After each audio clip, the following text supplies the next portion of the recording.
Hello dear students, कैसे हैं आप लोग। इकोलॉजी जो हम पढ़ रहे थे, इकोलॉजी में हम पढ़ रहे थे फर्स्ट चैप्टर हमारा ऑर्गेनिज्म एंड पॉपुलेशन।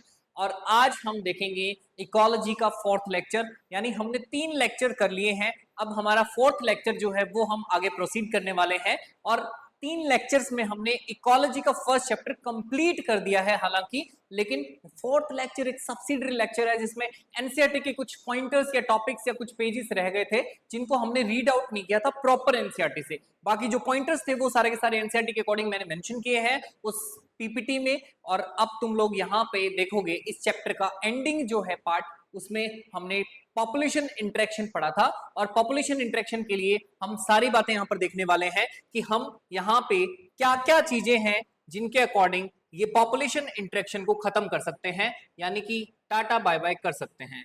अब टाटा बाय बाय करने के लिए राहुल गांधी की जरूरत हो हमेशा ऐसा जरूरी नहीं है, ठीक है। कई बार राहुल गांधी की जगह मैं भी यहाँ पर चल जाऊंगा। अब जैसे मैंने बोला कि यार यहाँ पे मेरे पास में टॉपिक क्या है, पॉपुलेशन इंटरेक्शन है। पॉपुलेशन इंटरेक्शन टॉपिक में 2 स्पीसीज हमें मिलेंगी। एक स्पीसीज मिलेगी जो पॉजिटिवली कुछ ना कुछ चीज का वहां से क्या कहते हैं उसको, अपना टारगेट जो है वो अचीव करेगी। और एक स्पीसीज होगी उसके टारगेट अचीव होने की वजह से, पहली स्पीसीज के टारगेट का अचीव होने की वजह से दूसरी स्पीसीज को थोड़ी सी प्रॉब्लम झेलनी पड़ सकती है, यानी उस पर नेगेटिव इंपैक्ट पड़ सकता है या फिर वो न्यूट्रल रह सकती है। और भी कई सारी चीजें जो हम यहाँ पर देखने वाले हैं। अब देखो जैसे यहाँ पर हमने बोला कि भैया एक स्पीसीज पॉजिटिव है दूसरी भी पॉजिटिव है, दोनों को ही फायदा हो रहा है अगर, तो उसे बोला जाएगा म्यूचुअलिज्म, यानी दोनों ने आपस में अंडरस्टैंडिंग बना ली है, इसकी वजह से इसको फायदा हो रहा है। मतलब लाइकेन जैसे इसका एग्जांपल हो गया, सिम्बायोटिक एसोसिएशन जिसमें पाया जाता है हमें माइक्रोराइजा जो है वो इसका एग्जांपल हो गया। ये 2 एग्जांपल हैं कॉमनली जो हमें यहाँ पर देखने को मिलते हैं और हमें पढ़ने हैं। अब हमने क्या बोला, कंपटीशन की अगर हम बात करते हैं तो हम बोलते हैं यहाँ पर कंपटीशन में दोनों को ही नुकसान होने वाला है। कंपटीशन में दोनों को नुकसान कैसे होने वाला गाइस, 2 स्पीसीज हमारे पास है और दोनों को नुकसान हो कंपटीशन में, इसका मतलब क्या हुआ, एक कंपीट करेगी रिसोर्सेज के लिए कि मैं खा जाऊं, मैं खा जाऊं, मैं ले जाऊं, मैं मार जाऊं, मैं खा जाऊं। ऐसा अगर चलेगा तो दूसरी वाली जो है वो क्या खाएगी, ये तो अपना खा लेगी जिसकी वजह से उसको नेगेटिव इंपैक्ट हो गया। लेकिन उसका नेगेटिव इंपैक्ट क्या हो गया, इसको प्रे स्पीसीज नहीं मिलेगी प्रीडेटर को, क्योंकि यहां पर इसने क्या किया है, उस चीज को करते टाइम, कंपटीशन को करते टाइम यहाँ पर कंपटीशन रिलीज की वजह से या तो स्पीसीज वहां से एक्सक्लूड हो जाएगी एक्सक्लूजन प्रिंसिपल के अकॉर्डिंग, या फिर वहां से स्पीसीज एक्सटिंक्ट हो जाती है, यानी गायब हो जाती है, डिस्ट्रॉय हो जाती है।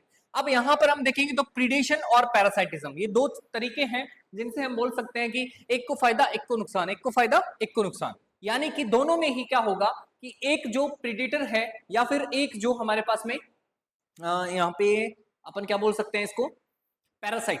तो हमने बोला एक या तो प्रीडेटर है दूसरा या तो पैरासाइट है, मतलब अलग अलग देखें तो हमने क्या बोला, प्रीडेटर को चाहिए प्रे, प्रीडेटर को चाहिए प्रे स्पीसीज, तो प्रीडेटर प्रे पर फीड करेगा और वहां से अपना न्यूट्रिशन लेगा एंड प्रे स्पीसीज को गायब कर देगा। अब यानी प्रीडेटर का राज चलेगा कि प्रीडेटर बोलेगा कि यार भैया मैं हूं यहाँ का राजा और मैं क्या करूंगा, यहाँ पे प्रे स्पीसीज जो है सबको गायब कर दूंगा। सही है क्या, तो मतलब प्रे स्पीसीज का क्या हो गया, नेगेटिव इंपैक्ट हो गया ना, माइनस आ गया ना, मतलब एक को फायदा हो गया लेकिन दूसरे को क्या हुआ, नुकसान हुआ गाइस।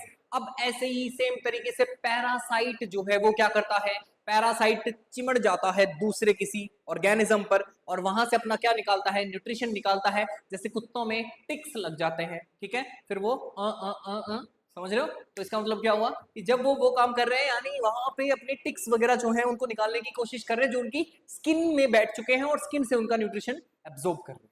समझ में आया, तो ये 2 चीजें हैं जो हमें यहाँ पर देखनी है पैरासाइट और प्रेडेटर के लिए। तो पैरासाइट और प्रेडेटर दोनों ही अपने प्रे स्पीसीज के लिए यहाँ पर सारा काम करते हैं। तो प्रीडेशन एंड पैरासाइटिज्म 2 चीजें बोली जाती हैं। ऐसे ही फिर हमारे पास आता है कमेंसलिज्म और अमेंसलिज्म, जिसमें एक पॉजिटिव रिस्पॉन्स शो करता है और दूसरा न्यूट्रल रहता है। इसमें क्या होता है, अमेंसलिज्म में एक को नुकसान हो रहा है और दूसरे को कछु ना हो रहा है भैया। तो एक को नुकसान हो रहा है दूसरे को ना तो नुकसान ना ही फायदा, न्यूट्रल है अगर, तो उसे क्या बोला जाएगा, अमेंसलिज्म बोला जाएगा। सही है यहां तक, कोई दिक्कत समस्या परेशानी सब ठीक है एकदम। चलो जी आगे चलते हैं फिर। देखो बच्चों, फर्स्ट जो हमारे पास यहां पर अब देखने को हमें मिलता है, फर्स्ट चीज हम वो डिस्कस करने वाले हैं कि क्या होगा। तो अपने एनसीईआरटी जो है उसको ओपन करके बैठे और एक पेन पेंसिल कुछ लेके बैठे, हाइलाइटर मत लीजिएगा, हाइलाइटर ने आपकी जिंदगी के सारे हाइलाइट्स को बहुत ही गड्ढे में डाल दिया है, ठीक है। इसीलिए please do not use highlighter. आप देखो यहां पर, क्योंकि तुमने बहुत चीजें हाईलाइट करी हैं आज तक, लेकिन उनको बस तुमने पढ़ा ही नहीं है, रिवाइज ही नहीं करा है। इसलिए प्लीज हाईलाइट ना करें, हाईलाइट बाद में करें जब रिवीजन करें। आ जाओ जी। हमने क्या बोला कि यहां पर हम देखते हैं कि भैया कोई भी अगर हमारे पास ऑर्गेनिज्म है, जैसे इसने बोला ऑटोट्रॉपिक ऑर्गेनिज्म है, तो बोलता है what would happen to the all energy fixed by autotrophic organisms. Autotrophic organisms अगर सारी एनर्जी फिक्स करते हैं तो भैया क्या होगा अगर community has no animals to eat. Community में एनिमल्स बचेंगे नहीं अगर खाने को, तो फिर क्या होगा भैया, क्या होगा? प्लांट को खाने के लिए अगर एनिमल्स नहीं बचेंगे तो क्या होगा बताओ? प्लांट्स की अमाउंट एकदम से बढ़ जाएगी, प्लांट्स का राज ज्यादा हो जाएगा, बढ़ जाएगा। इसका मतलब क्या हुआ? मैं यहाँ क्लास में भी देख पाऊंगा कि यहाँ पर भी क्या है, प्लांट्स लगे हुए हैं। सही है क्या? मतलब मैं ऐसे ऐसे निकल के आ रहा हूँ कि यार सर मैं भी हूँ यहाँ पे प्रेजेंट हूँ सर, ठीक है। तो मैंने कहा क्या मतलब कि यहाँ पर एक तरह से इसकी पॉपुलेशन जो है उसमें ग्रोथ होगा और एकदम से बूस्ट हो जाएगी population. You can think of the predation as a nature's way of transferring to the higher trophic levels, यानी कि हायर ट्रॉपिक लेवल में एनर्जी का हमेशा क्या होता है बच्चों? ट्रांसफर होता है। जैसे एक हमारे पास में मान लेते हैं बिल्ली है, ठीक है। बिल्ली ने किसको खाया बच्चों? रैट को खाया। रैट को खाया, एनर्जी किसके पास गई है? कैट के पास गई है। कैट को किसने खाया बच्चों? बोलो। डॉग ने खाया। किसके पास एनर्जी गई है? डॉग के पास गई है। डॉग को कौन खा गया मान लो बच्चों? डॉग को कौन खा गया? फॉक्स खा गया, लॉयन खा गया, ठीक है। ऐसी कोई चीज अगर खा जाती है डॉग को, तो हम क्या बोलते हैं कि भैया वहां पर डॉग जो है उससे हायर एनर्जी लेवल पर या ट्रॉपिक लेवल पर क्या ट्रांसफर हो चुकी है? एनर्जी ट्रांसफर हो चुकी है। अब ध्यान देने वाली बात यह है कि भैया यहां पर हम देखते हैं कि जब भी हम प्रेडेटर और प्रे स्पीसीज की बात करते हैं, किसकी बात करते हैं? प्रेडेटर एंड प्रे स्पीसीज की बात करते हैं। जैसे कि एग्जांपल के लिए अगर मैं का मान लू भैया, एग्जांपल के लिए क्या मान लू? टाइगर। टाइगर जिंदा नहीं है भैया, टाइगर जिंदा नहीं है। यहाँ पे टाइगर थोड़ा सा हिरण के साथ व्यस्त है, ठीक है, डियर के साथ व्यस्त है, क्योंकि टाइगर को चाहिए ब्रेकफास्ट और डियर को चाहिए था पानी। पानी पीने गई और ब्रेकफास्ट बन गई। Readily come to know our mind but a sparrow eating any seed is known as a predator. बोलता लेकिन जैसे एक चिड़िया है वो दाने चुग रही है, वो प्रेडेटर नहीं कहलाएगी, क्योंकि वो क्या कर रही है? दाने यानी सीड पर अपना न्यूट्रिशन जो है उस पर टिकी हुई है, ना कि किसी लिविंग ऑर्गेनिज्म पर। तो हमेशा याद रखेंगे कि लिविंग ऑर्गेनिज्म पर ही प्रेडेटर अपना राज चलाएगा और उसी को क्या बोला जाएगा? उसका प्रे बोला जाएगा, प्रे स्पीसीज बोला जाएगा। समझ में आया क्या? तो अब हमने क्या बोला यहाँ पर? although animals eating plants are categorized separately as herbivores, they are in a broad ecological context not very difficult from the predators। तो बोलता प्रीडेटर से कुछ खास अलग नहीं है, वैसे ही तो है वो। वहां पर वो भी क्या कर रहे हैं? लिविंग ऑर्गेनिज्म से अपना न्यूट्रिशन लेने की कोशिश कर रहे हैं। अब एक चीज, NCERT mentions a special point, एक स्पेशल वर्ड मेंशन करती है, बिसाइड एक्टिंग एज कंड्यूट्स। किसी भी ऑर्गेनिज्म को कंड्यूट बनना है अगर for energy transfer across the trophic level, predator play other important roles. तो बोलता है प्रीडेटर्स वहां पर क्या करेंगे? कुछ अपने रोल्स वहां पर प्रदान करते हैं। They keep the prey population under control. वो क्या करते हैं? प्रे पॉपुलेशन को कंट्रोल में करने की कोशिश करते हैं, ताकि ताकि ताकि ताकि ताकि ताकि तुम्बा नहीं है गाइस, ताकि वहां पर प्रीडेटर प्रे की पॉपुलेशन को कंट्रोल करके अपना राज फैला सके। इसका मतलब प्रे स्पीसीज जो कि बहुत ही टुच्ची टुच्ची है, मतलब छोटी छोटी है, अब छोटी छोटी छोटी छोटी स्पीसीज का नंबर अगर बढ़ जाएगा तो बड़ी स्पीसीज को तो उठा के ले जाएंगे। जैसे तुमने हाथी चींटी की कहानी सुनी है, ठीक है। अगर हाथी चींटी को थोड़ी सी भी क्या दे दे? मदद, तो फिर चींटी देख लो उसके कहां कहां घुस जाती है। समझ में आया क्या? इसका मतलब क्या है? अरे यार कहां कहां मतलब नाक में, कान में, आंख में है। छी। देखो बच्चों, ट्रांसफर करते हैं across the trophic levels. Predators play an important role. They keep the prey population under control, but for the predators, prey species could achieve very high population density। यानी कि यहां पर बहुत ही हाई पॉपुलेशन डेंसिटी अगर कोई pray species क्या करती है? अचीव करती है, तो वहां पर हम क्या देखेंगे? वो जो प्रेडेटर है उनका तो सत्यानाश हो जाएगा। इसका मतलब क्या हुआ? प्रीडेटर की फिर कोई नहीं सुनेगा, and cause the ecosystem instability, इसकी वजह से इकोसिस्टम में क्या आ जाएगी बच्चों, इनस्टेबिलिटी आ जाएगी। समझ में आया क्या?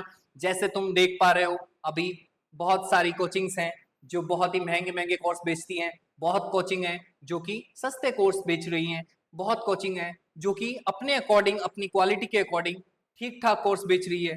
तो हमने देखा कि भैया कई सारी वेरिएशन आ गई ना, मतलब अब बच्चा कंफ्यूजन में है, जाऊं तो जाऊं कहां, इकोसिस्टम क्या हो चुका है, अनस्टेबल हो चुका है, स्टेबिलिटी है ही नहीं लाइफ में। एक बार उसका कोर्स ले रहा हूं, एक बार उसका कोर्स ले रहा हूं, क्योंकि इतना सस्ता हो गया है। तो चीप चीप थिंग्स हमेशा गलत हो ये भी सही नहीं है, और हमेशा सही हो ये भी सही नहीं। ठीक है, आ जाओ। देखो हमने बोला कि भैया देखिए the prey population under control. अब लेकिन प्रीडेटर के लिए प्रे पॉपुलेशन को कंट्रोल करना जरूरी है या नहीं है? है ना। तो इसलिए when certain exotic species are introduced in the geographical area, वो क्या कर देती हैं, इनवेजिव हो जाती हैं और start spreading fast because they invaded the invaded land does not have it's natural predators. समझ में आया? कोई भी अगर हमारे पास में एक्सोटिक स्पीसीज बाहर से इंट्रोड्यूस करवाई जाएगी, वो उन सबको निपटा देगी या फिर खुद निपट जाएगी। क्यों? क्योंकि अगर वहां पर वो उसका नेचुरल इकोसिस्टम नहीं है, तो उसका नेचुरल प्रे भी वहां पर नहीं मिलेगा, और नेचुरल प्रे वहां पर नहीं मिलेगा तो उसको किसी और को खाना पड़ेगा, किसी और को खाया और वो निकल गया स्ट्रॉन्ग, तो वो उसको मार गिराएगा। समझ में आया क्या? इसीलिए हमने क्या बोला, ये दोनों चीजें यहाँ पर इंपॉर्टेंट। प्रिकली पियर कैक्टस अंडरलाइन करेंगे बच्चों, मोस्ट इंपॉर्टेंट एग्जांपल प्रिकली पियर कैक्टस, जिसको कहां इंट्रोड्यूस करवाया गया था गाइस, ऑस्ट्रेलिया में 1920s में। इसने बहुत ही ज्यादा तबाही मचा दी थी, और यहां पर हमें इसको निकालने के लिए क्या लाना पड़ा, कैक्टस फीडिंग प्रीडेटर लाना पड़ा था, और कैक्टस फीडिंग प्रीडेटर मतलब यहां पर कौन था, मॉथ। तो दोनों चीजें याद रखोगे, this is the prey species and this is the predator species, दोनों को याद रखना है। ठीक है, biological control method adopted in the agriculture pest control are based on the ability of the predator. अब एक चीज सोचो कि भैया कोई प्रेडेटर हमारे पास है, अगर उस प्रेडेटर में कोई एक ऐसी एबिलिटी है जिससे कि वो क्या कर सकता है, प्रे पॉपुलेशन को रेगुलेट कर सकता है। क्या कर सकता है गाइस, प्रे पॉपुलेशन को रेगुलेट कर सकता है। तो यानी इसका मतलब क्या हुआ, जो रेगुलेट करेगा, जो मैनेज करेगा, उसी को ही तो अपॉर्चुनिटीज मिलेगी। इसका मतलब क्या हुआ, अपॉर्चुनिटीज जो हैं वो हमेशा टिकी हैं किस पर, रेगुलेशन पर। तो प्रे पॉपुलेशन को अगर रेगुलेट करते हैं तो predator also help in maintaining species diversity in a community.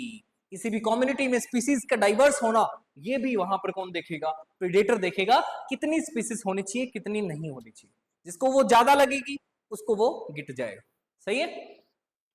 By reducing the intensity of the competition among the competing prey species in the rocky intertidal communities of the American Pacific coast.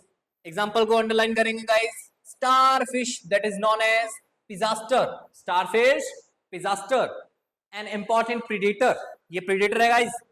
कई बार ऐसे भी आएगा कि इनमें से कौन सा predator नहीं है या कौन सा प्रीडेटर है, तो प्रीडेटर और प्रे ये दोनों हमें याद रखने हैं। ऐसे ही हमारे पास में एक आ सकता है पैरासाइट कौन है और पैरासाइट कौन नहीं है, तो ये पैरासाइट याद रखना है। इसके अलावा हमारे साथ आ सकता है कि इनमें से पैरासाइट का होस्ट कौन है, स्पेसिफिक उसका कोई ना कोई होस्ट होता है। जब सारी की सारी स्टार फिशेस को रिमूव किया गया इंटरटाइडल एरिया से, लगभग 10 स्पीसीज इनवर्टिब्रेट्स की भी क्या हो गई, एक्सटिंक्ट हो गई। समझ में आया क्या? तो कुछ इनवर्टिब्रेट जो उस पर डिपेंडेंट थे वो सब के सब भी सलट लिए। ठीक है, देखो अगर कोई प्रेडेटर बहुत ज्यादा एफिशिएंट हो और ओवर एक्सप्लॉइट करता है किसको, प्रे को, यानी कि उसका राज चल रहा है बट सोच समझ के खाए कि मुझे भूख लगी तभी खाऊं, तब तो ठीक है, तब तो ठीक है। लेकिन तबाही मचाने के लिए ये काम करे अगर वो, तो गलत हो गया ना। अब गलत है तो नेचर तो उसको क्या करेगा गाइस, बैलेंस करेगा ना। बैलेंस करेगा तो then the prey might become extinct. अगर हमारा प्रे एक्सटिंक्ट हो जाए, the predator will also become extinct, यानी कि उसको भी खाना नहीं मिलेगा, प्रेडेटर भी क्या हो जाएगा, एक्सटिंक्ट हो जाएगा। यानी प्रेडेटर और प्रे दोनों आपस में क्या होने चाहिए, बैलेंस होनी चाहिए किसी भी पॉपुलेशन या जो हमारा इकोसिस्टम है उसमें या कोई कम्युनिटी में। This is the reason why the predators are nature are prudent. इसीलिए बोला जाता है कि भैया प्रेडेटर्स क्या है, नेचर के प्रूडेंट्स हैं, यानी कि उनको बैलेंस करके चलना पड़ेगा, वरना उनके भी लेवल निकल सकते हैं। ठीक है, समझ में आया क्या गाइस? ओके, तो उनके भी लेवल निकल सकते हैं। ठीक है, एल तो चलो लग ही जाएंगे खैर, लेकिन लेवल निकल सकते हैं गाइस। ठीक है, वो चीज हम यहाँ पर याद रखेंगे। चलिए चलिए चलिए चलिए चलिए, ओके। अब देखो पता तो है ही, लेवल तो सबके निकलने ही है। तो एक लेवल इधर देखो जरा, जब हमने बोला प्रे स्पीसीज के पास में अगर कोई डिफेंस मैकेनिज्म हो, ओए प्रे स्पीसीज के पास में अगर कोई डिफेंस मैकेनिज्म हो, तो क्या प्रेडेटर खा जाएगा क्या उसको आगे? नहीं खाएगा ना। इसका मतलब क्या हुआ, किसी भी प्रे के पास में अगर क्या है, बोलो डिफेंस मैकेनिज्म है, तो हाथ तो लगा के दिखा छमिया। Some species of insects and frog, हमने क्या बोला कि कुछ इंसेक्ट्स और फ्रॉग की स्पीसीज हैं जो क्रिप्टिकली कलर्ड हैं, कैमोफ्लेज शो करती हैं। इसका मतलब जब उनके पास कोई प्रेडेटर आता है तो वो अभी अगर यहां पर हमारे पास ब्लू कलर ज्यादा होगा तो ब्लू कलर की हो जाएगी, पिंक कलर हुआ तो पिंक कलर की हो जाएगी। ठीक है, तो जब पूछे तुम्हें किस कलर की वहां पर हमें जो कैमोफ्लेज है वो दिखाई दे रही है, इसका मतलब तुम्हें वहां पर बताना है अगर, तो हम बोल सकते हैं कि अलग अलग इंसेक्ट्स अपने अकॉर्डिंग अलग अलग कलर की कलर का कैमोफ्लेज शो करते हैं। सही है, तो इसका मतलब ये हुआ कि यहाँ पर हमारे पास में ये इजीली डिटेक्ट नहीं होते और प्रेडेटर इनको नहीं खा पाते हैं। ठीक है, काम बन गया उनका, और क्या ही चाहिए उनको, मतलब बच गए वो, बस ये मेन बात है। अब देखो भाई, कई सारी चीजें कुछ हमारे पास पॉइजनस हो जाती है। ठीक है, प्री स्पीसीज। अब प्री स्पीसीज अगर पॉइजनस हो गई, इसका मतलब क्या है बच्चों? हेलो, अगर प्री स्पीसीज पॉइजनस हो गई तो का रे, प्रेडेटर उसको खा पाएगा? नहीं खा पाएगा ना। इसका मतलब क्या हुआ कि वहां पर प्रे स्पीसीज वापिस से इंक्रीज होगी, बच जाएगी ना वो, इसलिए वो और भी ज्यादा इंक्रीज होगी। मोनार्क बटरफ्लाई एक और एग्जांपल है जो एक डिस्टेस्टफुल सा कुछ सब्सटेंस निकालती है, रिलीज करती है। जब उसको खाया जाता है तो उसके अंदर कुछ वो ऐसा स्पेशल केमिकल होता है। ठीक है, अब उससे होगा क्या कि इसका सूगला सा टेस्ट पसंद नहीं आएगा किसी को। सही है, और दूसरी बात ये देखो कि ये जो डिस्टेस्टफुल सा इसके पास केमिकल है ना, ये केमिकल जो है बच्चों, ये केमिकल पॉइजनस है। ये कैसा है? पॉइजनस है। और अगर पॉइजनस केमिकल्स हैं किसी के पास, आजा, हाथ लगाए डर जाएगी। अरे तू ही डरेगी, वो ऐसे बोलेगा फिर। इसका मतलब क्या हुआ इधर देखो, हमने बोला मोनार्क बटरफ्लाई ने ये अपने अंदर केमिकल एस्टेब्लिश या अडेप्ट या इवोल्व इसलिए किया है ताकि उसको कोई खा ना पाए। एक आधी बार कोई खाए और उसको कोई खाते हुए देख ले और वो सलट जाए, उसके बाद तीसरा कोई हाथ लगाएगा नहीं, उसके मुंह लगाएगा। सही है, तो हमने क्या बोला कि भैया यहाँ पर हमारे पास में ये चीज है इंपॉर्टेंट जो हमें देखनी है। अब लेकिन देखो देखो देखो देखो, कैटरपिलर स्टेज में एक क्वेश्चन आ सकता है, पीवाईक्यूज में भी था ये क्वेश्चन। एक क्वेश्चन आ सकता है, मोनार्क बटरफ्लाई जो है वो अपना ये पॉइजनस केमिकल कब इवॉल्व करती है? कब करती है गाइस? कैटरपिलर स्टेज के दौरान। कब करती है? कैटरपिलर स्टेज के दौरान। यानी कि ये एक पॉइजनस वीड पर उस टाइम क्या कर रही होती है? फीड कर रही होती है, और फिर क्या होता है, वहां से वो केमिकल ये ले लेती है। ध्यान से सुनना, इलो इलो इलो इलो भैया, ए इलो, ये क्या है? ये क्या है गाइस? वीड। ठीक है, एक्स वाई जेड कोई वीड है। अब ये वीड लेकिन कैसा है बच्चों? पॉइजनस है। क्या है? पॉइजनस है। एक बटरफ्लाई आई, और बटरफ्लाई ने क्या किया बच्चों? बटरफ्लाई ने क्या किया? बटरफ्लाई ने क्या किया? उसने अपने अंडे जो दिए वो दे दिए यहां पे। सही है क्या? अब जब अंडे यहां पर दिए हैं तो इनको क्या करना पड़ेगा? उन अंडों में से लार्वा निकलेंगे, लार्वा के बाद कैटरपिलर बनेगा, तो उस टाइम उनको क्या चाहिएगा? न्यूट्रिशन। लेकिन बटरफ्लाई भूल जाती है कि मैं 2 अंडे वहां दे के आई थी, 4 अंडे वहां दी थी, 10 वहां दी थी। ठीक है, उसको भूल जाती है वो, क्योंकि उसका बटरफ्लाई आ जाता है, तो वो बटरफ्लाई उसको बोलता है अरे तो छोड़ना और आ जा तू। ठीक है, आजा और दिखा के लाता हूँ तेरे को बच्चे। ठीक है। अरे मतलब दूसरी जगह पे, तो कई जगह पे वो भूल जा रही है जहां जहां पे मतलब वहां पे उसके बच्चे वगैरह हैं। तो अब एक चीज सोचो तुम लोग यहाँ पर ये जब डेवलप करेंगे बिना मम्मी के तो कुछ भी खा सकते हैं, कुछ भी खा सकते हैं। तो मतलब इन्होंने क्या खाना चालू कर दिया, इस वीड को ही खाना चालू कर दिया। वीड मतलब क्या है, घास है, कुछ नहीं है जी। आवारा घास को क्या बोला जाता है, वीड बोला जाता है। तो उसको देखो, संगत का असर है सारा का सारा। आवारा घास के साथ अगर वो है, वीड के साथ वो है, तो वहां पर हमने क्या बोला कि वहां पर हमें क्या देखने को मिलता है कि वो जब इस पर फीड करने लगी तो फीड करने की वजह से वो पॉइजन भी अपने अंदर खाने लगी, इकट्ठा करने लगी। और जब उसको लगी तो फिर अगले को भी लगी। जैसे ही इसने अपने अंदर इसको पॉइजन को लिया, देन इसको किसी ने खाने की कोशिश करी तो फिर सही है क्या, कौन दिक्कत समस्या परेशानी, सब ठीक बा, चलत बा। देखो बच्चों, देखो देखो देखो देखो, अब देखो तुम ध्यान से सुनना भाई। अरे भैया ध्यान से सुनना, ध्यान से। अरे सुन रहे हो क्या, अरे देखो ना, हर्बीवोर्स क्या है गाइस, अरे क्या है, ऐसे ऑर्गेनिजम्स हैं जो किस पर डिपेंड करते हैं या फीड करते हैं, किस पर, किस पर, प्लांट्स पर, प्रोड्यूसर्स पर। क्या बोलोगे, प्रोड्यूसर्स पर। अब हमने क्या बोला कि भैया प्रोड्यूसर को अगर कोई खाने वाला है तो वो कौन है, हर्बीवोर। तो यानी हर्बीवोर क्या हो गए हैं, प्रीडेटर्स हो गए। अब हर्बीवोर में कोई भी आ सकता है, मतलब हमें पालक खाना है, हम क्या है, प्रीडेटर हैं किसके, प्लांट्स के, यानी हर्बीवोर्स हैं हम किसके, प्रोड्यूसर्स के। समझ में आया क्या। तो हमने बोला कि भैया इस तरीके से हमारे पास में 25% जो इंसेक्ट्स हैं जिनको हम फाइटोफेगस बोलते हैं, वो फीड करते हैं किस पर, प्लांट के सैप पर या कुछ other parts of the plant पर।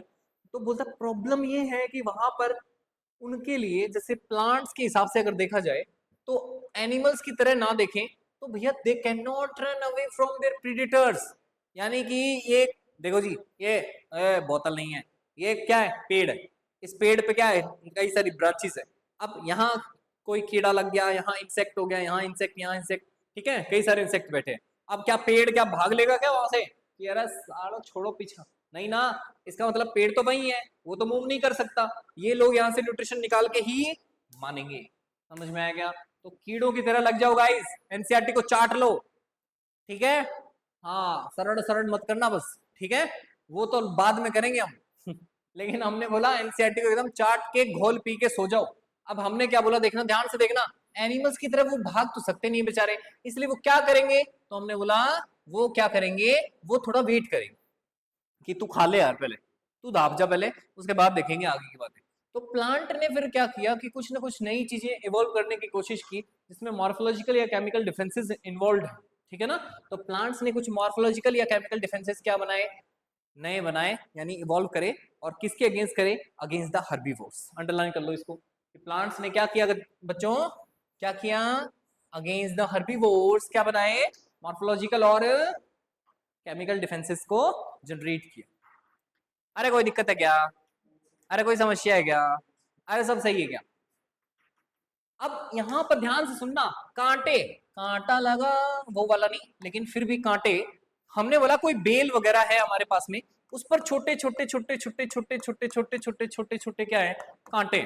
तो इसका मतलब क्या है, अगर कोई पशु पक्षी कुछ भी XYZ, कोई भी एक ऑर्गेनिज्म, कोई भी एक ऑर्गेनिज्म अगर कोशिश करता है यहाँ पर आके फीड करने की, तो कांटों की वजह से, कांटों की वजह से वो गाना गाना चालू कर देता है और क्या बोलता है, यस वेरी गुड। तो हमने क्या बोला कि अगर हमें क्या करना है, प्लांट को बचाना है, तो प्लांट ने जो अपने कुछ नए कैरेक्टर डेवलप किए, इवॉल्व किए हैं, उनका वो यूज करेगा। जैसे कि अकेसिया और कौन, कैक्टस। ये लोग क्या करते हैं, अपने ऊपर कांटे डेवलप कर लेते हैं। बोला खा के दिखा साले, तो यार जबड़ा हम मचका ही देवत थे।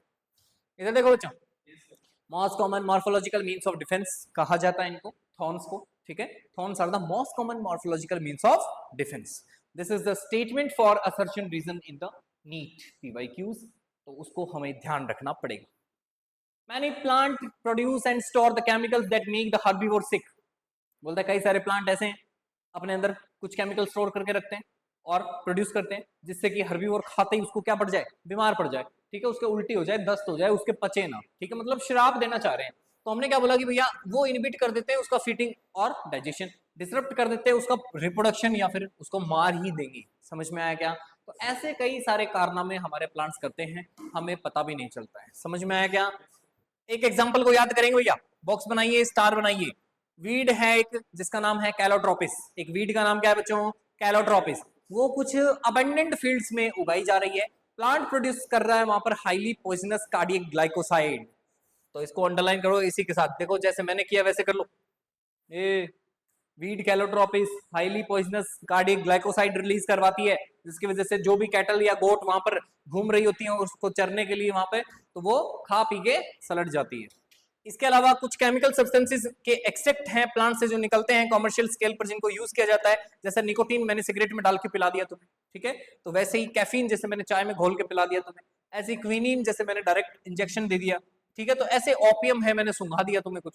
तो मैंने बोला कि भैया अगर मैं ऐसा काम कर रहा हूं, इसका मतलब प्लांट ऐसा काम कर रहा है अगर, तो वो प्लांट उस एनिमल को क्या कर देगा, उसका बैलेंस ही क्या हो जाएगा, खत्म। मतलब उसको खाएगा तो वो ऐसे ही खाएगा फिर, मतलब तो यानी कि वहां पर प्लांट ने अपने अंदर ऐसी कई सारी चीजें, नशीले पदार्थ जो हैं वो प्लांट ने बनाए थे एनिमल से बचने के लिए। देखो बच्चों एक बात और देखो, तुम लोग आ जाओ, आज आज मुद्दे की बात हो ही जाए। प्लांट्स ने एनिमल्स से बचने के लिए, हम जैसे जानवरों से बचने के लिए, जाहिलों से बचने के लिए अपने अंदर नशीले पदार्थ बनाए, और हम जैसे लोग द ह्यूमंस ने क्या किया, वहां से उन प्रोडक्ट्स को निकाला और निकाल कर उनके पैकेट बना बना के बेचने लग गए और दारू में मिला मिला के पीने लग गए। अब इससे हुआ क्या, प्लांट तो बच गया चलो, क्योंकि उसमें तो सिर्फ पार्ट वो जो चीज थी केमिकल था वही निकाला, तो प्लांट का तो फायदा हो गया, वो तो कुछ बोल ही नहीं रहा। लेकिन देखो हमारे यूथ का आजकल का हाल देखो क्या है, ठीक है, मैं निकलता हूं जब यहाँ से तो मुझे मतलब कि जो 12th के बच्चे हैं या ड्रॉपर बच्चे हैं, मतलब ऐसे दिखते हैं वहां पर कि ले भाई पी रहा हूं मैं, मस्त एकदम मजा आ रहा है, मौज हो रही है। तो वो चीजें सारी हैं, तो प्लांट ने अपने अंदर इन चीजों को डेवलप किया था ताकि वो डिफेंस बना सके अगेंस्ट द ग्रेजर्स। किसके अगेंस्ट बच्चों, ग्रेजर्स और ब्राउजर्स के। तो वहां पर जो चरंतु हमारे पशु हैं उनसे वो क्या करना चाहता था, थोड़ा बचना चाहता था, जिसकी वजह से उसने ये सब डेवलप किया था। और अब क्योंकि क्योंकि ऐसा नहीं हम देखने को मिलता है हमें, इसलिए हमने बोला कि भैया वहां पे थोड़ी गड़बड़ हो गई, और गड़बड़ ये हुई है कि यस बच्चों जल्दी से देखेंगे।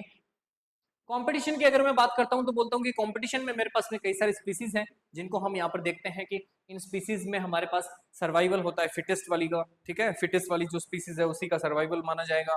ऐसे ही हमने क्या बोला कि कोई स्पीसीज एक स्पीसीज के साथ कॉन्टेक्ट जो कम्पीट करती है दूसरे स्पीसीज के साथ में, एक स्पीसीज को जब कम्पीट करती है किसी भी रिसोर्स के लिए या सेम रिसोर्सेज के लिए, तो वहां पर एक का बचना मुश्किल है और एक बच जाएगी। तो ये दो हमारे बातें यहाँ पे याद रखनी होती हैं। अब जैसे यहाँ पे एक चीज याद रखनी है तुम्हें, क्या, इसको अंडरलाइन करो जल्दी से। अमेरिकन लेक्स में जो फ्लेमिंगोज हैं और रेजिस्टेंट फिशेस हैं वो कम्पीट करती हैं कॉमन फूड के लिए, जो कि उनका कौन है, जू प्लैंक्टन। तो उनका फूड कॉमन कौन है, वो उन किस पे डिपेंड कर रही है, वो जू प्लैंक्टन्स हैं। तो वो चीज हमें याद रखनी है। This also need not to be limiting for the competition to occur, बोलता है कि कंपटीशन को करने के लिए लिमिटिंग रिसोर्स जो हो जरूरी नहीं है। इंटरफेरेंस कंपटीशन जो है वहां पर हम फीडिंग एफिशिएंसीज देख सकते हैं एक स्पीसीज की, और हम बोल सकते हैं कि might be reduce due to the interfering and inhibitory presence of the other species. अगर हमारे पास में रिसोर्सेज अबंडेंट हैं, बहुत ज्यादा हैं, तो कंपटीशन हमारे पास में बेस्ट जो डिफाइंड तरीके से निकल कर आएगा, यानी कि as a process in which fitness in which the fitness of one species measured in the terms of R intrinsic rate, जिसको बोलते हैं इंक्रीज होने का, नेचुरल इंक्रीज, और significant lower in the presence of another species. तो कई सारी species में वो कम भी हो सकता है, कई सारी में ज्यादा भी हो सकता है। एनसीईआरटी जो है यहाँ पर अलग अलग एग्जांपल देके, वैल्यूज देके हमें बताती है। अब यहाँ पे तुम देखो कि हमने देखा था कि सुपीरियर स्पीसीज जो होती है वो हमेशा इंफीरियर वाली स्पीसीज को क्या कर देती है, एक्सक्लूड कर देती है, बाहर निकाल देती है कंपटीशन से, और फिर वो वहां से गायब हो जाती है और निकल जाती है, यानी कि वो स्पीसीज का वहां से एक्सटिंक्ट होना तय है। अब एग्जांपल को अंडरलाइन करेंगे बच्चों जल्दी से। अमेंगन टॉर्टोइज और हमारे जो गैलापागोस आइलैंड्स हैं वहां पर हमने देखा कि कई सारी ऐसी स्पीसीज एक्सटिंक्ट हो रही हैं, जिनके लिए हम बात कर रहे हैं कि जो वहाँ गोड्स हैं वो इंट्रोड्यूस कराई गई ऑन दैट आइलैंड, और उसकी वजह से यानी कि greater browsing efficiency, this is the reason of this thing. इसको अंडरलाइन कर लेना, ग्रेटर ब्राउजिंग एफिशिएंसी की वजह से वहां पर क्या हुआ है, ये सारी चीजें गायब हो गई हैं। अब एक चीज सोचो तुम, देखो ध्यान से देखना कि मैंने बोला कि भैया अगर मेरे पास में कोई एक स्पीसीज है और वो एक स्पीसीज जो है वो दूसरी स्पीसीज के साथ कंपीट कर रही है सेम रिसोर्स के लिए, तो अगर मैं बोलना चाहूँ तो मैं क्या बोल सकता हूँ कि भैया एक जो है वो हाथ खड़े कर देगी और बोलेगी भाई मैं तो जा रही हूँ, तू ही खा ले। तू ही गिर ले, तू ही जिंदा रह ले, मैं दूसरा एनवायरमेंट दूसरा इकोसिस्टम देख लूंगी और वहां पर जिंदा रह लूंगी। ऐसे हमने क्या बोला कि भैया यहाँ पर सुपीरियर स्पीसीज जो है वो कम्पीट करती है और अपना सर्वाइवल जो है उसको बढ़ाती है। ठीक है, कॉर्नेल्स एलिगेंट फील्ड एक्सपेरिमेंट हमने देखा था, उसमें हमने बोला था कि रॉकी सी कोस्ट पर जो स्कॉटलैंड में था उस पर हमें लार्जर और कॉम्पिटिटिवली सुपीरियर बार्निकल जो थे, जिनका नाम क्या था बच्चों, बैलेनस। ठीक है ना, तो ये बैलेनस को याद रखना है, सुपीरियर है ये। और ऐसे ही हमारे पास में एक और था बार्निकल जिसका नाम क्या था, कैथमेलस, और ये कैथमेलस कैसा था बच्चों, कैथमेलस कैसा था, इंफीरियर था। ठीक है, तो ये दो हमारे पास में ऐसे करके बार्निकल्स थे जिनमें हमने क्या बोला था कि ये जो हमारा कैथमेलस है ये क्या कर दिया गया था, एक्सक्लूड कर दिया गया था क्योंकि वो इंफीरियर था। ऐसे ही हमने वहां पर पढ़ा था गाउस का कॉम्पिटिटिव एक्सक्लूजन प्रिंसिपल। ठीक है, जो स्टेट करता है कि जब दो क्लोजली रिलेटेड स्पीसीज आपस में कंपीट करती है सेम रिसोर्सेज के लिए तो वो को एग्जिस्ट नहीं कर पाती है इंडेफिनिटली, और वहां पर कॉम्पिटिटिवली इंफीरियर स्पीसीज जो होगी उसको निकाल दिया जाएगा, वो वहां से चली जाएगी, निकल जाएगी, मर जाएगी, कुछ भी हो। ठीक है, अब हमने क्या बोला कि भैया रिसोर्सेज अगर लिमिटिंग है लेकिन वहां पर तो नहीं है, लेकिन हमने बोला फिर भी अगर है तो फिर वहां पर उस अकॉर्डिंग कंपटीशन को अंजाम देना पड़ेगा, यानी स्पीसीज को आपस में कुछ ना कुछ क्या करना पड़ेगा बच्चों, को एग्जिस्टेंस डेवलप करना पड़ेगा और एक्सक्लूजन की जगह, जिसकी वजह से वो वहां पर क्या कर सकती है, रिसोर्सेज का पार्टीशन कर सकती है, रिसोर्स पार्टीशनिंग कर सकती है। अगर दो स्पीसीज कम्पीट करती है सेम रिसोर्स के लिए तो वो अवॉइड कर सकती है कॉम्पिटिशन को और चूज कर सकती है किसको, रिसोर्स पार्टीशनिंग को, जिसकी वजह से वो को एग्जिस्ट कर पाएंगी और दोनों की दोनों जिंदा रह पाएंगी। समझ में आया क्या? अरे बेटा, पैरासाइटिज्म की अगर हम बात करते हैं तो हम क्या बोलते हैं कि यहाँ पर पैरासाइटिज्म में हमें कई सारी नई चीजें देखने को मिलती हैं। जैसे हम बोलते हैं कि भैया पैरासाइट जो हैं वो इवोल्व होते हैं अपने किसी स्पेसिफिक होस्ट के लिए, यानी कि कोई एक पैरासाइट अगर हमारे पास में आया है तो वो पैरासाइट जो है वो वहां पर ये दिखाएगा कि मेरी स्पीसीज, मेरा जो होस्ट स्पीसीज है वो ये वाला है और मुझे उसी पर डिपेंड रहना है, उसी से मेरे को खाना पीना मिलेगा, उसी से मैं जिंदा रहूंगा।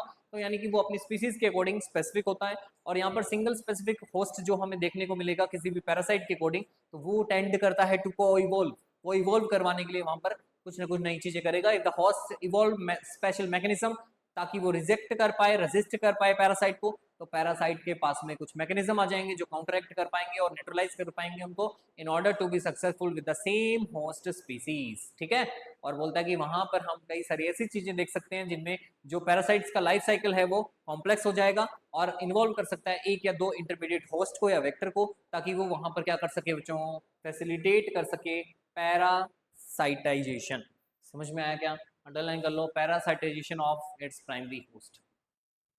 एग्जांपल देखो, एग्जांपल को अंडरलाइन करेंगे, human liver fluke. Human liver fluke एक ट्रिमेटोड है, पैरासाइट। ठीक है, वो डिपेंड करता है दो इंटरमीडिएट होस्ट पर, एक तो स्नेल है और दूसरा कौन है, फिश है, और अपनी लाइफ साइकिल को क्या करता है, कंप्लीट करता है। मलेरियल पैरासाइट की बात करूं तो वो उसको एक वेक्टर चाहिए, क्योंकि मॉस्किटो है तो उसको मॉस्किटो के अकॉर्डिंग क्या चाहिए, एक वेक्टर है जो क्या कर सके, जो प्लाज्मोडियम को वहां एक जगह से दूसरी जगह ट्रांसफर कर सके, एक इंसान से दूसरे इंसान में ट्रांसफर कर सके। They may reduce the survival, growth and reproduction of the host and reduce its population density, अपनी पॉपुलेशन डेंसिटी को भी वो रिड्यूस कर सकते हैं। They might render the host more vulnerable to the predation by making it physically weak, physically उसको weak करके भी वहां से उसको कर सकते हैं। सही है क्या? ऐसे पैरासाइट जो किसी भी ऑर्गेनिज्म, होस्ट ऑर्गेनिज्म की बाहर के बॉडी के सरफेस पर रहते हैं, उन्हें हम क्या बोलते हैं बच्चों, एक्टोपैरासाइट। अंडरलाइन कर लो इसको, एक्टोपैरासाइट बोला जाता है। एक्टोपैरासाइट्स क्या होते हैं, जो बाहर के सरफेस पर रहेंगे। जैसे ह्यूमंस में देखा जाए और क्या नाम है, डॉग्स में देखा जाए तो हमें कुछ लाइस एंड टिक्स दिखते हैं। ह्यूमंस में लाइस, अंडरलाइन करो, लाइस ऑन ह्यूमंस, ह्यूमंस की बॉडी सरफेस पर लाइस, और टिक्स ऑन डॉग्स, डॉग्स की बॉडी पर टिक्स। ठीक है, ये दोनों एग्जांपल है किसके, एक्टोपैरासाइट के। एक्टोपैरासाइट में कुछ मैराइन फिशेस हैं जिनको इन्फेस्ट किया जाता है किससे, एक्टोपैरासाइटिक कॉपॉड से। कस्क्यूटा एक पैरासाइटिक प्लांट है, अंडरलाइन कर लो इसको, कस्क्यूटा एक पैरासाइटिक प्लांट है, commonly found growing on the hedge plant. किस पर डेवलप करता है, हेज प्लांट पर। और जब जब जब हाँ, जब वो वहां पर डेवलप करता है तो अपना क्लोरोफिल और लीव्स जो है उसके उड़ जाते हैं एवोल्यूशन की वजह से, क्योंकि वो उस पर डिपेंडेंट है, और उस पर डिपेंडेंट है तो उसको फिर क्यों चाहिए, वो किसी ऑर्गेनिज्म को खा लेगा। It derives its nutrition from the host plant with its parasitic mechanism, and the female mosquito is not considered a parasite। ये याद रखना, लेकिन फीमेल मॉस्किटो वेक्टर है ना कि पैरासाइट है। ठीक है, उसको हमारा ब्लड काहे के लिए चाहिए, रिप्रोडक्शन के लिए चाहिए। इन कॉन्ट्रास्ट अगर देखा जाए तो एंडोपैरासाइट जो हैं, जो बॉडी सरफेस के अंदर रहकर किसी भी होस्ट को से न्यूट्रिशन लेंगे, तो एंडोपैरासाइट बोला जाता है उनको। ठीक है, ये अलग अलग साइट्स पर हमें मिल सकते हैं हमारी बॉडी सरफेस के अंदर। जैसे कि अगर हम देखें तो हमारे अंदर लीवर है, किडनी है, लंग्स है, रेड ब्लड सेल्स हैं, वहां पर ये अपना काम कर सकते हैं। ठीक है, अब एक यहाँ पर इंपॉर्टेंट टॉपिक आता है जिसको हम क्या बोलते हैं बच्चों, brood parasitism. Brood parasitism, brood parasitism किस में देखने को मिलता है, बर्ड्स में। अंडरलाइन करो, brood parasitism in birds. Birds में ब्रूड पैरासाइटिज्म देखने को मिलता है, जो कि पैरासाइटिज्म का एक एग्जांपल है, जहां पर एक पैरासाइटिक बर्ड जो है, जैसे हमने बात की थी, कुकू जो है वो क्या करती है, क्रो के उस घोंसले में, नेस्ट में अंडे देती है और अपने अंडों को वहां पर वो उससे क्या करवाती है, क्या करवाती है, इनक्यूबेट करवाती है, और इनक्यूबेट करवा कर बड़े करती है, और वहां से वो निकल कर फिर बाहर आ जाते हैं। मतलब तो यानी कि उन दोनों के अंडों में थोड़ी सिमिलैरिटी है, इसी की वजह से वहां पर उनको पता नहीं चला, मतलब कौवों, ठीक है, कौवी को ठीक है। उसके बाद देखो बच्चों, नेक्स्ट क्या है हमारे पास में, कमेंसलिज्म। कमेंसलिज्म की अगर बात करते हैं तो एक ऐसा इंटरेक्शन जिसमें एक स्पीसीज को बेनिफिट हो रहा है, दूसरे को कुछ नहीं हो रहा है। एंड ऑर्किड एग्जाम्पल अंडरलाइन करो इसका, ऑर्किड। ठीक है, orchid growing as an epiphyte. Orchid epiphyte की तरह ग्रो करता है किस पर, मैंगो की ब्रांच पर। बार्नेकल्स जो ग्रो करते हैं वेल की बैक पर। दो एग्जांपल्स हो गए। तो while neither the mango tree nor the well derives any apparent benefit, दोनों को कुछ फायदा नहीं है, तो यानी दोनों न्यूट्रल है। कैट एग्रिट जो है वो वहां पर ग्रेजिंग कैटल के साथ अगर रिलेशन देखा जाता है तो हम बोलते हैं कि ये दोनों का आपस में क्लोज रिलेशन क्या है, कि भैया एक जो वहां पर चरने वाली है कैटल्स, वो क्या करेंगी, वहां से निकलते हुए उस फील्ड में अपने पैरों की वजह से वहां मिट्टी को खिसका देंगी, ढीला कर देंगी, जिसकी वजह से उसमें जो इंसेक्ट्स वगैरह होंगे उनको वो खा सकती है, कौन, एग्रेट वाली। ठीक है, इसके अलावा हमारे पास में एक एग्जांपल है जिसमें हम बात करते हैं किसकी, सी एनिमोन की। सी एनिमोन के पास में क्या होता है बच्चों, स्टिंगिंग टेंटिकल्स होते हैं। और क्लाउन फिश जो है उसके पास भी ऐसा कुछ देखने को मिलता है कि दैट लीव्स, ठीक है, हाँ, मतलब तो ये जो सी एनिमोन है उसके पास में स्टिंगिंग टेंटिकल्स हैं, और क्लाउन फिश जो है वो दोनों आपस में ही रहते हैं। Fish get protection from the predator which stays away from the stinging tentacles, तो वो टेंटिकल्स की वजह से वो उनको रिमूव करवा देते हैं, और एनिमोन जो है उसको वहां पर कोई भी बेनिफिट तो नहीं होता है, लेकिन उसने एक तरह से अपनी क्लाउन फिश को क्या कर लिया, बचा लिया है, तो उसके लिए हम इंपॉर्टेंट याद रख सकते हैं। नेक्स्ट हमारे पास है म्यूचुअलिज्म। म्यूचुअलिज्म में हम क्या बोलते हैं कि भैया हमारे पास में दोनों स्पीसीज को ही बेनिफिट होने वाला है। इसका बहुत ही बेहतरीन एग्जांपल हमने पढ़ा था, लाइकेंस। ठीक है, तो लाइकेंस में हम क्या बोले थे कि एक फंगस होगा और दूसरा क्या होगा बच्चों, एल्गे होगा, जिसको हम साइनोबैक्टीरिया भी बोल सकते हैं। द माइकोराइजा, सॉरी, साइनोबैक्टीरिया ही वो है वो एक तरह से, लेकिन एल्गी है वहां पर। तो एल्गी में हम कौन सा देख रहे हैं वो उस पर डिपेंड करता है। तो फोटोसिंथेटिक एल्गी है। तो माइकोराइजा एक और एग्जांपल है, मतलब हमारे पास में जिसमें एसोसिएशन देखने को मिलता है फंगी और higher root of the plants. ठीक है, हायर प्लांट्स की रूट्स में हमें, और फंगी में, इन दोनों के बीच में हमें ये एसोसिएशन देखने को मिलता है। दोनों आपस में ये रहते हैं साथ में, और अपने अकॉर्डिंग ये अपना खाना बनाते हैं, और एक को क्या मिल जाता है, शेल्टर मिल जाता है। इसके अलावा हमारे पास में यहाँ पे प्लांट को पॉलिनेट करने के लिए, डिस्पर्स करने के लिए कुछ चाहिए, paid fees for the services. उसके अकॉर्डिंग हमने देखा था एक एग्जांपल जिसमें हम क्या यूज़ कर रहे हैं कि भैया इनको हम चीटर्स बोल रहे थे। चीटर्स क्यों बोल रहे थे, क्योंकि क्या हुआ कि यहाँ पे को इवोल्यूशन के दौरान यहाँ पर एक प्लांट ने, यानी जो फिग ट्रीज की स्पीसीज है, उन्होंने अपने पॉलिनेटर स्पीसीज जो उसका वास्प है उससे थोड़ा सा क्या कर ली, धांधली कर ली। और इसमें हुआ क्या कि पॉलिनेशन जो पार्टनर वास्प स्पीसीज करता है और कोई नहीं कर सकता है, तो दोनों आपस में एक दूसरे पर डिपेंड होते हैं। तो वो दोनों ने आपस में अपना रिलेशन बनाया, जिससे कि जो फीमेल वास्प होगी वो अपने अंडे जो है वो वहाँ पर दे सकती है ओवी पोजीशन में, और उसको वहाँ से पॉलिनेट करवा देगी, क्योंकि वहाँ से जब वो निकल रही होगी तो उस पर जो पॉलन ग्रेन्स होंगे वो उस पर चिपक के चले जाएंगे, जो कि आगे फैलते जाएंगे। ऐसे एक और खास एग्जाम्पल हमने देखा था जिसमें हमने बोला था एक ऑर्किड होगा। ऑर्किड में हमने देखा था कि बीज और बम्बल बीज जो हैं वो इसके पॉलिनेटर इंसेक्ट्स होते हैं।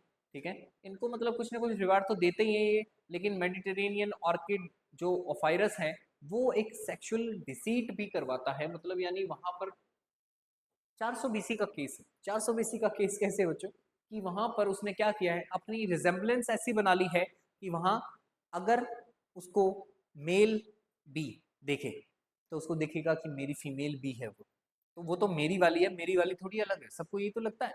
तो अब जो उसकी वाली अलग है तो उसमें उसको पता लगेगा बाद में कि भाई साहब अलग नहीं है, क्योंकि मेल भी जो अट्रैक्ट हुआ था वो अब इस फीमेल के साथ में शूडो कॉपुलेट करने की कोशिश करता है, मतलब वो फ्लावर ही है लेकिन उसको लगेगा कि मेरी वाली है, तो इसका मतलब वहां से शूडो कॉपुलेट करेगा और वहां पे अपने रिलीज करके स्पम्प्स वगैरह और फिर भाग जाएगा। उसको लगेगा कि आज तो तीर मार के आया हूँ, लेकिन तीर तो प्लांट ने मार दिया है। क्यों? क्योंकि वहां पे उसने उसके पॉलन ग्रेन्स ले लिए हैं जिनको वो ट्रांसफर करेगा और पॉलिनेट करवाएगा। इससे क्या होगा, वो इवोल्यूशन की एक थ्योरी हमें समझ आती है।